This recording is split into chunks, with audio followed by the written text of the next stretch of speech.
Comics के बारे में हम सब जानते हैं। कभी न कभी कॉमिक्स को हमने पढ़ा भी है।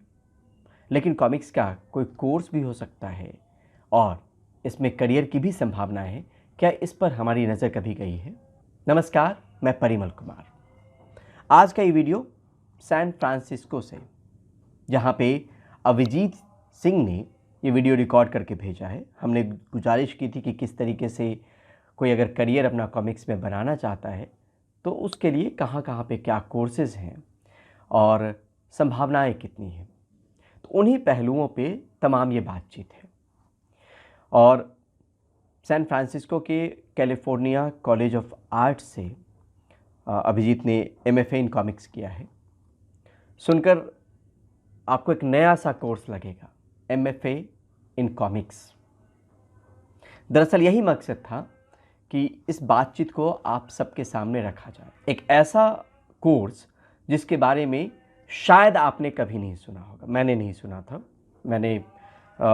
मेरा परिचय इस कोर्स से करीब महीने डेढ़ महीने पुराना है। तो एक लंबे समय के बाद वो वक्त आया है जब ये इंटरव्यू हम आपके सामने रख रहे हैं। अमेरिकन यूनिवर्सिटी क्यों जाना पड़ा कॉमिक्स के इस कोर्स के लिए, उस पर अभिजीत ये कहते हैं कि इंडिया में कोई एक्सक्लूसिव कोर्स नहीं है कॉमिक्स को लेकर, स्पेशलाइज्ड कोर्स नहीं है, इलेक्टिव के तौर पे आप ले सकते हैं। और कैलिफोर्निया कॉलेज ऑफ आर्ट्स में ये संभावना उनको दिखी तो उन्होंने वहाँ पर इनरोलमेंट करवाया। किस तरीके से इनरोल हो सकते हैं, क्या आपको वहीं रहकर पढ़ाई करनी पड़ेगी या आप किसी भी कोने में रहते हो दुनिया के तो पढ़ाई मुमकिन है, क्या कोई स्कॉलरशिप आपको मिल सकती है। तो इन तमाम पहलुओं पर अभिजीत ने बात की है। तो ये बातचीत उन तमाम लोगों के लिए जो अपने बच्चे को, खुद को कॉमिक्स में एक करियर के तौर पे, कॉमिक्स एक करियर के तौर पे देख रहे हों, तो उनके लिए बहुत कुछ सीखने और समझने के लिए। देखिए पूरी बातचीत। नमस्ते, मेरा नाम अभिजीत सिंह है और मैं 27 वर्ष का कॉमिक बुक आर्टिस्ट हूँ। मैं पिछले 2 साल से सैन फ्रांसिस्को में रह रहा हूँ। 2022 में मैं यहाँ California college of the arts नाम की यूनिवर्सिटी से मास्टर्स इन कॉमिक्स का प्रोग्राम परस्यू करने आया था।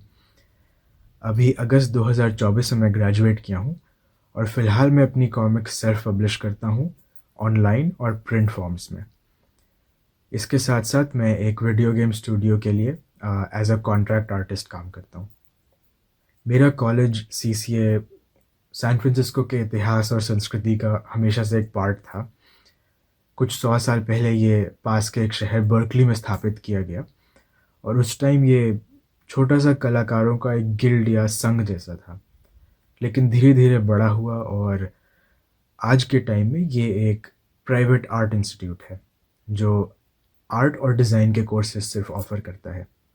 तो मैं यहाँ कैसे पहुँचा, मैंने क्यों ये डिग्री चुनी, उससे पहले मैं कॉमिक्स के मीडियम का और अपना एक छोटा सा परिचय देना चाहता हूँ। तो कॉमिक्स क्या है? What is comics? ये एक बहुत विचित्र और मिसअंडरस्टूड मीडियम है। हमें जो पढ़ाया गया है और मेरी समझ से कॉमिक्स की परिभाषा होती है विजुअल आर्ट इन रिलेशनशिप, और मैं एग्री करता हूँ इस डेफिनेशन से।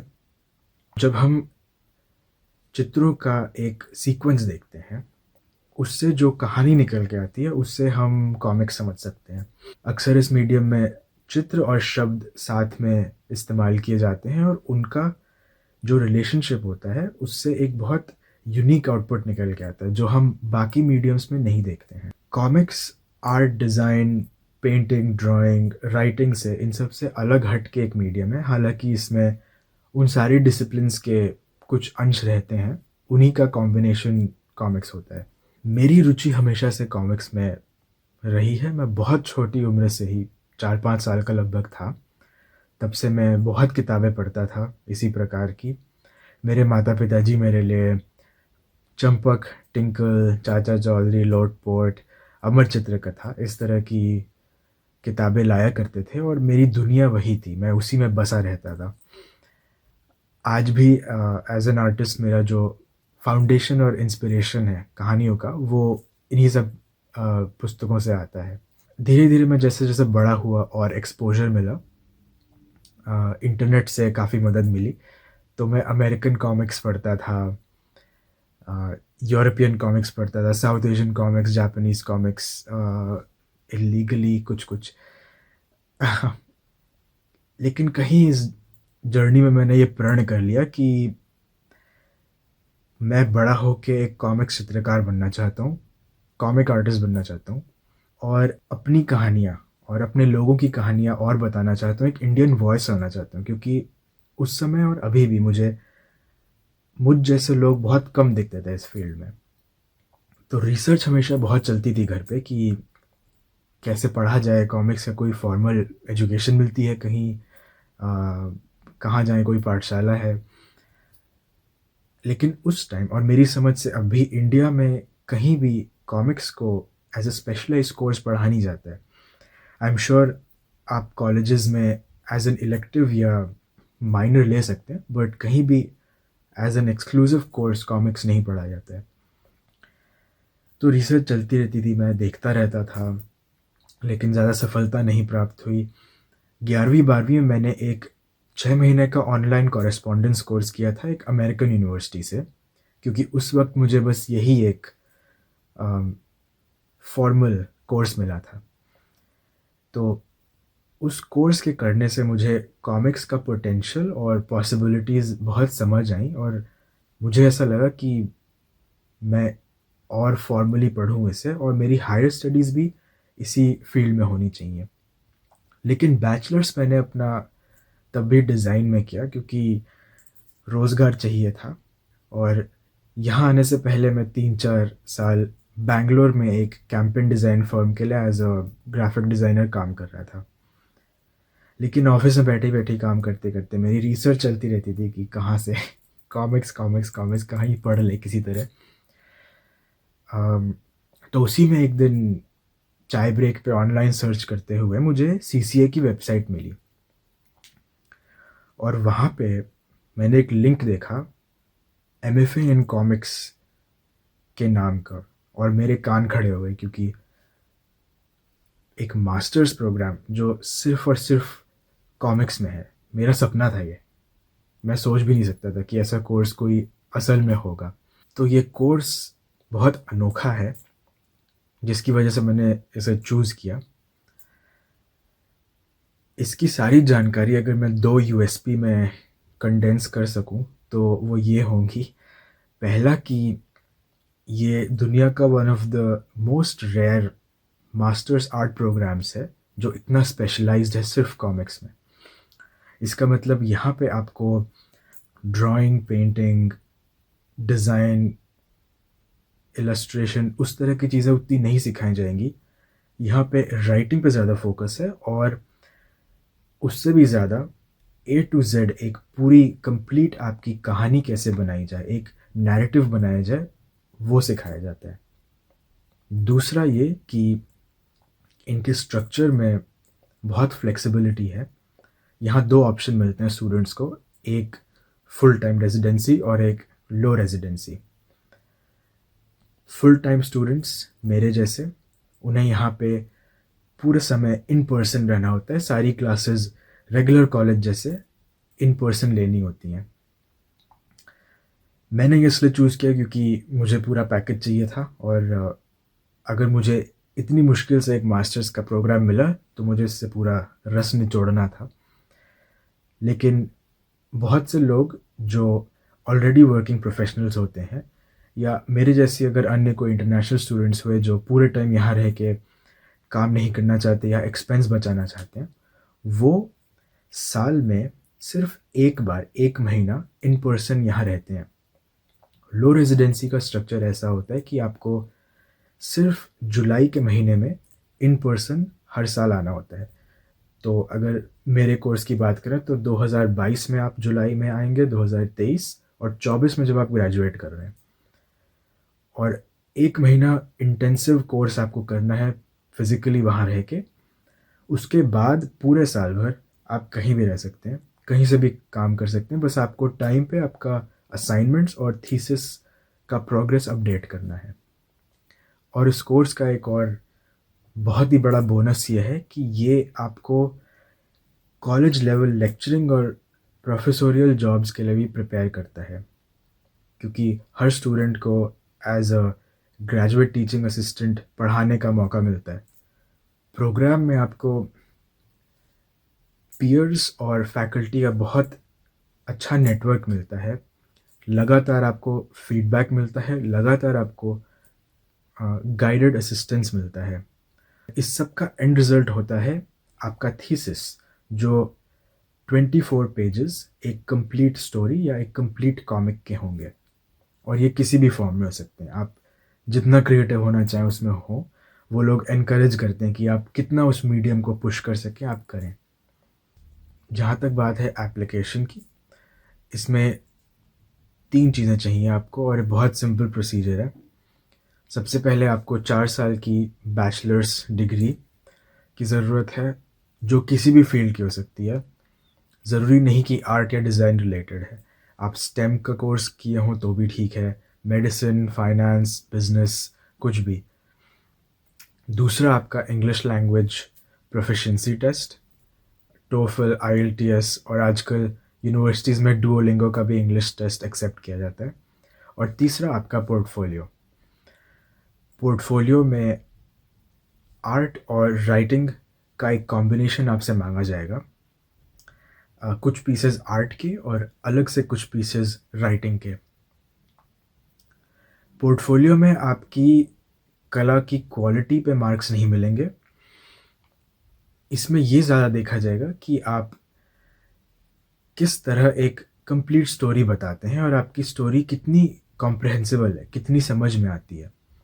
अगर आप ऑफिस में ब्रेक टाइम में बैठ के कार्टून्स बना रहे हैं, आप वो भी सबमिट कर सकते हैं। इसमें ऐसा कुछ भी नहीं है कि आपको सारा काम बहुत पॉलिश्ड, हाई कैलिबर या फिनिश्ड देना है। प्रोग्राम वालों को बस ये देखना चाहिए कि आपको इस फील्ड में बहुत रुचि है और आपको पैशन है और आपको लर्न करने की विलिंगनेस है। इस सब के बाद आपको इंटरव्यू देना होगा, जो मेरे ख्याल से दुनिया का सबसे रिलैक्स इंटरव्यू है, क्योंकि ये प्रोग्राम वालों के लिए ज़्यादा है, आपके लिए कम है। इस इंटरव्यू में वो आपसे आपके बारे में पूछेंगे और ये समझने की कोशिश करेंगे कि प्रोग्राम आपकी नीड्स को कैसे अकोमोडेट कर सके और वो किस तरह आपको आपके गोल तक पहुंचा पाएँ। बहुत ही लो रिजेक्शन रेट है, क्योंकि इस कॉलेज का कल्चर बहुत वेलकमिंग है और ये फील्ड ऑफ स्टडी इतना न्यू है कि ये लोग चाहते हैं कि और लोग आके परस्यू करें और लोग पढ़ें और अलग-अलग बैकग्राउंड से अलग-अलग लोग आके कंट्रीब्यूट करें। तो ज़्यादातर लोग तीनों स्टेजेस से आसानी से पास हो जाते हैं, लेकिन स्कॉलरशिप्स के ऑप्शंस ओपन हैं। हालाँकि इंटरनेशनल स्टूडेंट्स को ओनली पार्शियल स्कॉलरशिप्स मिलती हैं। मुझे भी पार्शियल स्कॉलरशिप मिली थी।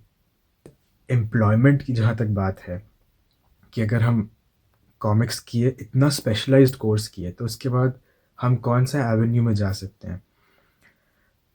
आजकल लकीली काफ़ी ज़्यादा ऑप्शंस अवेलेबल हैं। आप of course comic book artist का पाथ परस्यू कर सकते हैं, जिसका मतलब कि आप अपना कॉमिक्स बनाएं, आप खुद से पब्लिश करें, जैसे अभी मैं कर रहा हूँ। आप ऑनलाइन करिए, आप उसका एक पैकेट बना के एजेंट्स को पिच करिए, तो वो अगर आपकी कॉमिक को एज अ बुक पब्लिश करना चाहें तो वो करेंगे। दूसरा है कि आप हमेशा इलस्ट्रेशन के लिए अप्लाई कर सकते हैं। अगर आपको चिल्ड्रंस बुक इलस्ट्रेट करनी है या आपको टेक्निकल इलस्ट्रेशन करना है, कॉमिक्स का मीडियम आपको उसके लिए बहुत अच्छे से प्रिपेयर करता है। तीसरा है स्टोरी बोर्डिंग। बहुत सारे TV shows, movies, specifically animation में उन्हें प्री विजुअलाइजेशन स्टेज में स्टोरी बोर्ड्स चाहिए होते हैं और उसके लिए कॉमिक्स परफेक्ट ट्रेनिंग है, क्योंकि आपको बहुत बार बिना शब्दों के एक पूरा सीक्वेंस एक्सप्लेन करना होता है, कितना क्लियरली कोई एक्शन हो रहा है, और स्टोरी बोर्ड आर्टिस्ट का वही काम होता है। चौथा, आप टीचिंग कर सकते हैं। जैसे मैंने बोला, इस कोर्स में आपको टीचिंग के लिए प्रिपेयर किया जाता है, तो आप कॉलेज लेवल के लिए as a lecturer, adjunct faculty या प्रोफेसर अप्लाई कर सकते हैं। आप कार्टूनिस्ट के जॉब के लिए अप्लाई कर सकते हैं। आप पीरियोडिकल्स, मैगजीन्स या न्यूज़पेपर्स में एज अ कॉन्ट्रैक्ट कार्टूनिस्ट के लिए अप्लाई कर सकते हैं। और फाइनली आप ग्राफिक नोट टेकिंग कर सकते हैं, जो आजकल एक नया फैड स्टार्ट हुआ है। कंपनी मीटिंग्स में बहुत बार बहुत सारे डिस्कशंस हो रहे होते हैं, तो एक व्यक्ति का काम होता है उसका ट्रांसक्रिप्ट लिखना, लेकिन उसे विजुअली ग्राफिक फॉर्म में करना, ताकि वो इन्फॉर्मेशन सिंप्लीफाई हो जाए। क्योंकि कॉमिक बुक्स का one of the biggest advantages है सिंप्लीफिकेशन ऑफ इंफॉर्मेशन। किस तरह से आप बहुत स्प्रेड आउट इन्फॉर्मेशन को कंडेंस करके सिंपली एक्सप्लेन कर सकें। ये चीज़ एजुकेशनल फील्ड्स में भी यूज़ हो सकती है। आप कॉमिक्स जर्नलिज्म कर सकते हैं, या आप एजुकेशनल कॉमिक्स बना सकते हैं जिसमें बहुत ही टफ कॉन्सेप्ट्स को सिंप्लीफाई किया जाए और इजीली डाइजेस्टेबल चंक्स में आप आपके रीडर्स को ऑफ़र कर सकें। मैं इस प्रोग्राम की जितनी तारीफ़ करूं कम है। मैंने पिछले 2 सालों में पर्सनली और प्रोफेशनली इतनी बढ़ोतरी की है जो मुझे पता भी नहीं था कि मुमकिन है। मेरा हमेशा से सपना जो था उसका पहला पड़ाव था यहाँ आना, और दूसरा पड़ाव था खुद की कहानियाँ, खुद की ओरिजिनल कहानियाँ लिखना। मेरी 2 सालों की मेहनत ये है, मेरा थीसिस मोक्ष, जो हिंदू मैथोलॉजी का एक साइंस फिक्शन अडेप्टेशन है। मेरे जैसे अन्य बहुत सारे क्रिएटर्स हैं जो कोशिश में लगे हुए हैं कॉमिक्स को इंडिया में पॉपुलराइज़ करने के लिए। मेरा पसंदीदा independent studio Bakarmax, please उनकी कॉमिक्स पढ़ें जाके।